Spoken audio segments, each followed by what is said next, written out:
Good evening. There's a lot of people here today. It's good to see you guys. Yeah, let's do this. We can get home and get to bed. What did you learn about your team tonight? That we're here for it. We don't have hubris. We don't expect these games to come easy. We obviously take all these games serious. So I really appreciate the battle tonight. I appreciate the competition. And you know what? I probably would have been okay if we would have lost. I'm really happy we won, but to keep things moving. So yeah, I learned that our guys are here for it, and you put them in tough situations. They're not afraid to make plays and find a way in a really tough game. How impressed have you been with Toby's development since he got here last season? I mean, tremendous. I was talking to Coach Ken about it today, and just how much better he's gotten is really impressive. And that's what you get when you have a high character, intelligent, talented player. You give him a little bit of time and kind of let him start feeling the effects of the compound return on his investment and his development, and we're starting to see that. So it's great to have a lot of guys you can count on. Three-point defense, just what did you see out there? I think 10 plus tonight. Was it just one Well, of those nights? we had some breakdowns in our ball screen coverage, but I'll tell you what, number five's a tough player. I mean, when you're allowed to take 24 shots and you're a little jitterbug, and you could split ball screens, you can pass under pressure. I mean, you're a hard guard. You're a hard guard, and if you play back, he'll shoot a pull-up three. If you play up, he can find the short roll, and then their big fella hit a bunch of little short range, little mid-range shots and floaters to kind of start the game. So, their answers to our coverages and stuff, they had answers for him early, and they were able to. Sometimes you have an answer in execution, but you don't have, you miss the shot. So that's basketball. But today, they had answers, and they made a lot of timely shots. So nothing but respect for them, and tip my hat to them. What kind of game that Ivonne is built for? Just his style of play, his scrappiness. I think Yvonne's built for every game. You maybe can give me an example of one he's not built for, but the guy's a winner, and he's doing a great job. He's playing with a couple point guard type guys. So Ivonne, his playmaking's really good too. He just probably hasn't gotten quite enough opportunities to show it yet, and maybe over the course of the season or his career he will. I thought he was great down the stretch of the game, and he kind of, he had a drive to the basket, to make an easy layup. He had a quick rip drive up top where he got fouled and won the double bonus and made both free throws. So that's big time stuff. Coach Koa got out to a little bit of a slow start offensively tonight, but responded in a big way in that second half. For a freshman to show that kind of resilience, just what does that say about him? Yeah, obviously Koa understands what this game means maybe more than other guys. So, maybe he kind of had to adjust to it a little bit, and I'm sure, he really, really wanted to play well today. And, one of the things we talk about a lot in our program is, the undisciplined want of more. Maybe early in the game he was a little too aggressive, and got sped up a little bit, and in an effort to help our team, but maybe he was a little bit, undisciplined with it. So he really reeled that in the second half, and, obviously, he had great numbers today and played a really big game, especially down the stretch. Kind of a cheat code for Koa being his effort and energy. Just another great performance on the glass, kind of back-to-back games with. Now listen, we got to go watch the defense. I haven't had enough time to see that yet, because that's part of his equation too, because he can be so dynamic on that end of the floor.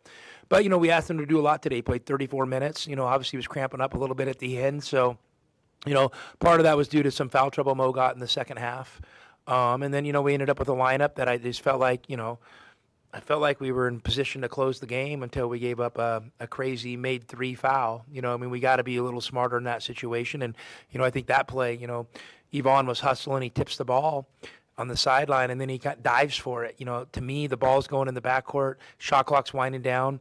Be disciplined.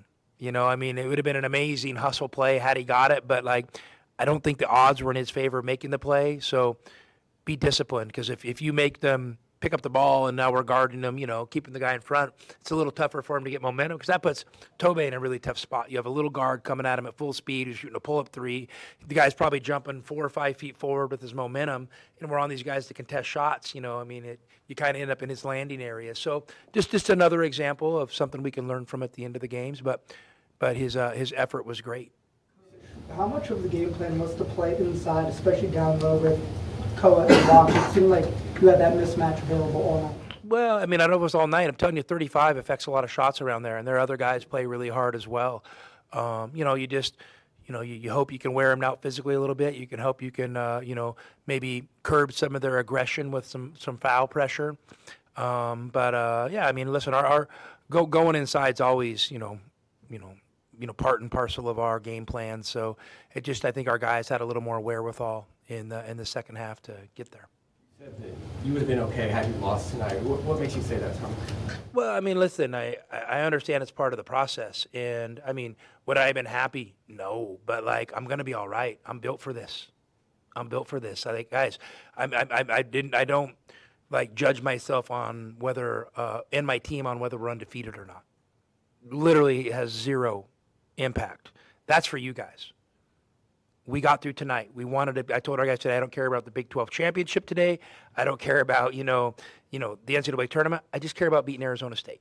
Let's just beat Arizona State today, and then you know what? We'll deal with what comes next. And what comes next is a tough road game at UCF. So I'm just going to stay locked into that in that mindset. I'm not going to get greedy. Did you anticipate them being so aggressive? I mean, physically tough. For sure.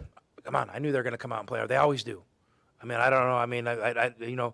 I mean, listen, Bobby's a ferocious competitor, one of the greatest college basketballs ever to play. This dude's been coaching for a long time. He knows how to get a team amped up and to respond. And yeah, 100%. I'm not surprised at all the way they played and with the effort and physicality they gave. I mean, I would expect nothing less. And I appreciate the competition. How do you handle your guys? You're talking about some of the texts that have happened over the season and trying to get them to celebrate just with their guys, and then you have a game like this with all this emotion. Braden's getting into it with another guy. I have no idea what happened on that one. It was so far away from me, and then it was it was a offsetting deal, so it didn't really impact the game. But it did. Braden picked up a foul, and then you pick up another one. Now you got two. You know what I mean? That impacts minutes and subbing. So that's why I don't know what happened. So I literally have no idea. I didn't ask. Our players, I didn't ask our staff, I didn't ask the officials, we just kept it moving. In general, just the emotion of a game like this, is it more challenging to keep the guys kind of focused? I don't think so. I think we play in a lot of, intense environments and emotional games. I think, we have, for the most part, pretty steady guys. So, I don't think that played into it. Bradley had 3 fouls in the first half and then none in the second half. Last week we talked about, we went through kind of everybody else and then got to the end and hadn't brought him up. Yeah. Just kind of his maturity, especially in an emotional, physical game like this, just to be calm and poised and kind of be that closer that he is for Arizona. Yeah, I honestly had some thoughts there. I'm like, man, he's so important to us. Do I play him with 3 fouls, to start out the half? Because he picks up one, you're probably sitting him for a long stretch. Yeah, so we decided we trust him because we do trust him, and we went out there, and obviously he proved himself right. I would say more than anything. He's a winner, has a ton of belief in himself, and the beautiful thing about JB, it's never about him, it's always about the team and his teammates. So I appreciate what he brings to the team, and I appreciate him being able to handle with poise, and professionalism a tough foul situation. About this also, handling this without Krivas because of foul trouble. The other guys stepped up.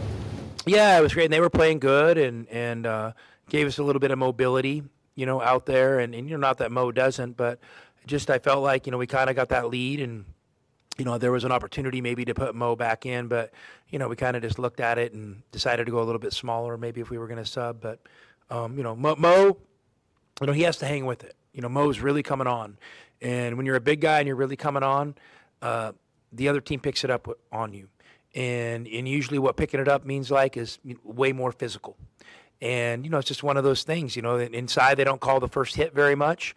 So you got to be able to play through it and not get frustrated. I mean, I know, there's a number of tough plays in the TCU game, and I'm sure there's some tough plays tonight. I haven't watched the film, obviously. So, he's got to hang with it because he brings so much to this team, and he's got to keep his head high and his energy good because he's a really good player who's getting he's getting a lot of attention from the other teams.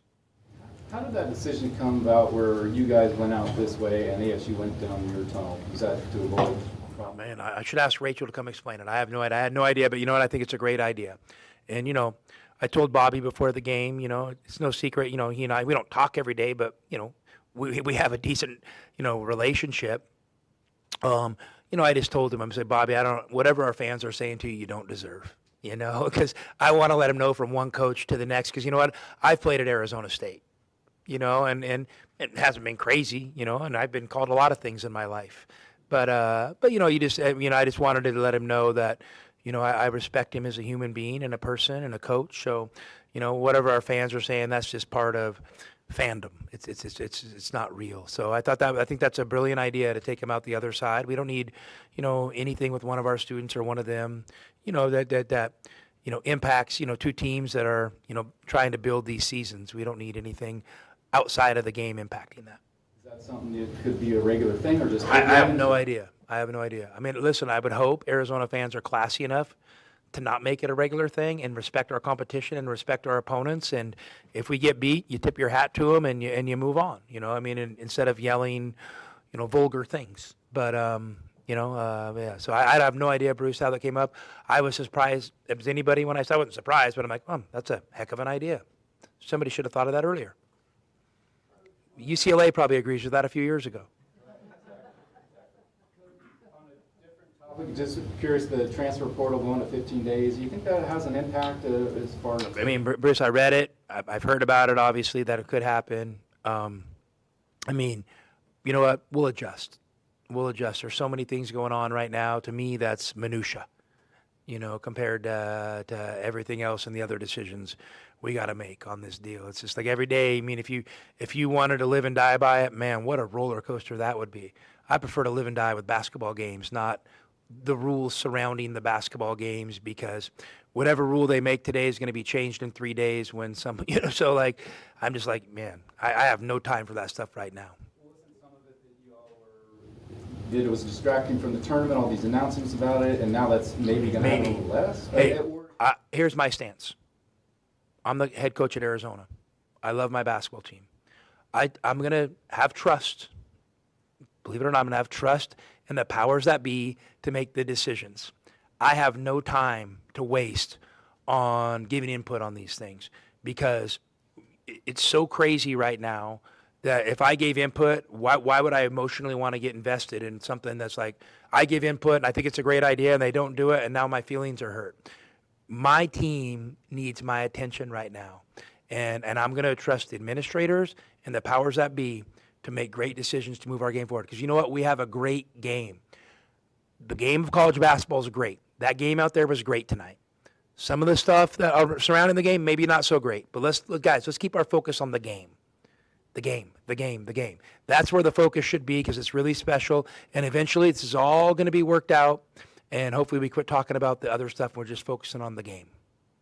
How impactful, just going back to the crowd, is the crowd in a game tonight, which is an in-state rival, and a 7-point game ultimately? I mean, they're great. I mean, it was awesome. I mean, thank God we played at home today. You know, obviously it's a little bit of an advantage, and I thought our crowd was great. It's great to have the students back, but you know, it's great. You know, our fans have been turning out. You know, I mean, you know, Tucson loves Arizona basketball, and Arizona basketball loves Tucson right back. So we're thankful for everything they gave us today, and you know, they weren't fans today. They were participants. They helped get us to the finish line. Thanks, Coach. Perfect. Thank you, guys.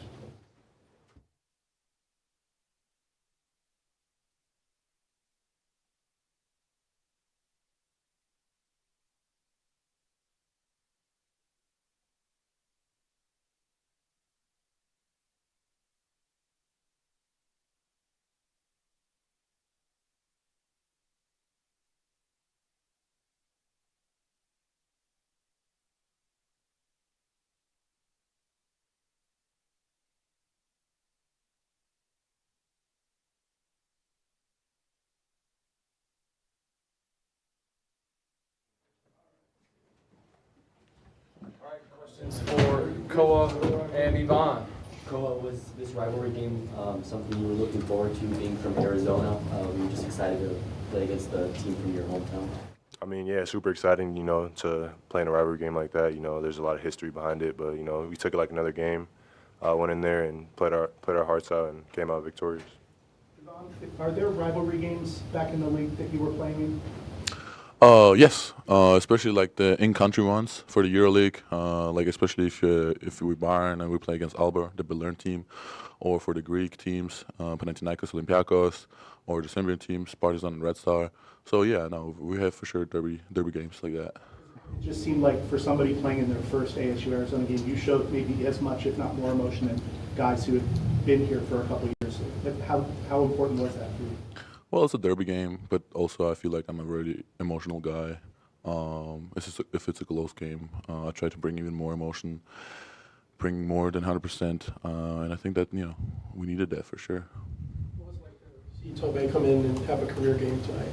It's special, Tobey is a really dominant player. I'm proud of him. I see him work every day in practice, and for him to come out there, especially coming off the bench this year, for him to come out there and have that spark for us, he was huge for us in the first half and in the second half. So I'm really proud of Tobey. How does a win like this help you guys, especially when you have to battle throughout the whole game? How does this help you guys, especially when you're in such a packed Big 12 conference? I mean, I think it helps us a lot, to get a gritty win like that against a really good team, really well-coached team.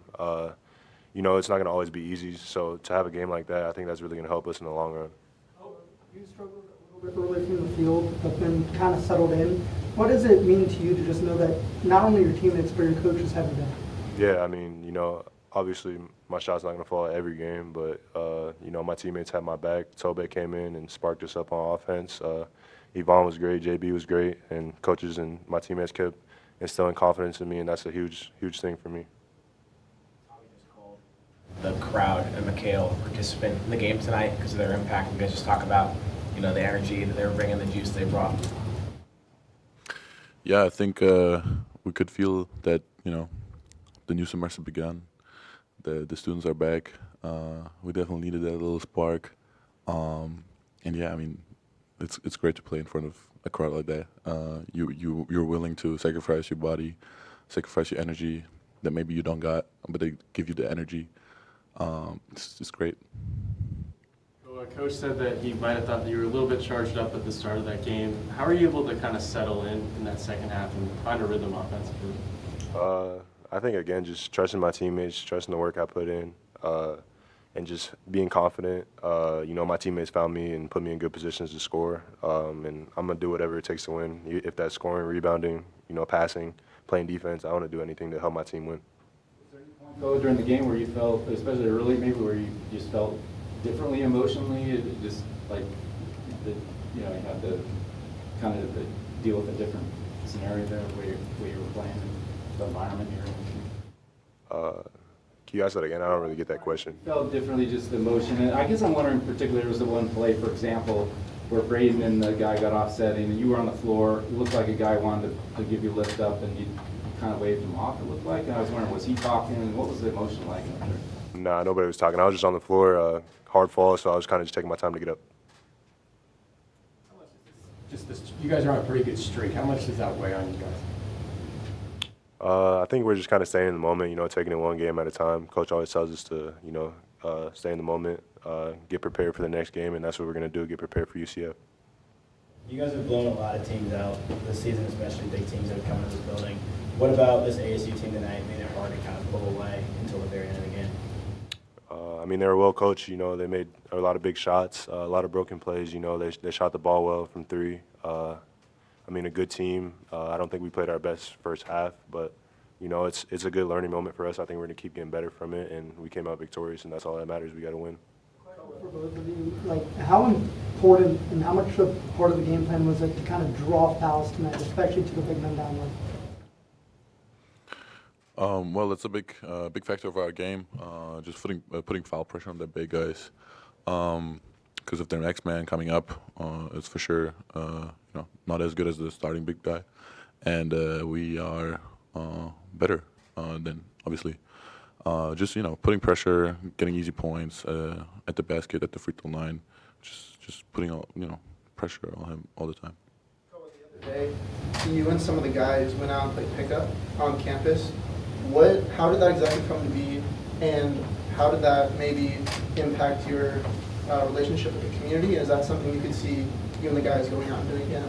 I mean, that's just Braden messing around. You know, he wants to play everybody, so you know he was joking, and I posted it on my story, and people showed up, and that's special. You know, to have fans come out and support us like that, and they come to our games. So I mean, it's special to just give back to the community, and just and kind of like have them together with us, and yeah.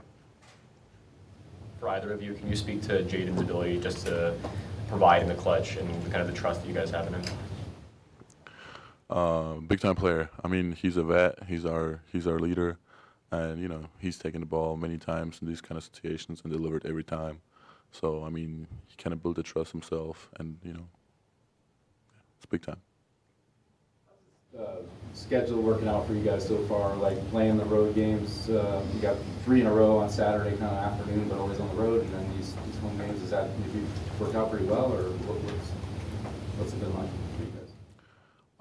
Yeah, we found a little of our own rhythm. Always playing on Saturday on the road, and always playing on Wednesday at home. We found our groove a little bit. Yeah, just it helps us to find our routine and just stick to it. Especially this game coming off this emotional kind of late night, and then you got to turn around and fly all the way to Florida, tomorrow or whenever it is. Anything you're looking to kind of do to get ready for that one? I would say just recovery. Getting in with J-Rock, getting the lift in tomorrow rounds. Just taking care of our bodies, getting our minds right. For the game on Saturday. All right. Thanks, guys. Thank you.